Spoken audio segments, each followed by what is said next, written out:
Di ba, pag outpatient, hindi kino-cover ng PhilHealth. Bakit hindi nyo to i-cover? Napapansin ko, kailangan i-admit muna ng isang araw para i-cover ng PhilHealth. Mas gastos yun. Kasi magbabayad sila sa kwarto. Ba't hindi nyo i-cover yung kadalasan minor cases? Baka pwede nyo pag-aralan itong pulisiyang ito.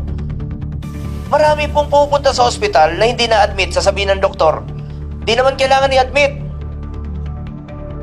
Dahil kaya naman outpatient.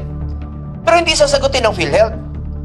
Ang sasabihin, magpa-admit ka muna para sagutin ng PhilHealth. Mas gasto sa kwarto yun. Ba't hindi nyo nalang gamitin yung pambayad sa kwarto? I-cover nyo na lang yung gamot. I-cover nyo na lang yung babayaran sa ospital.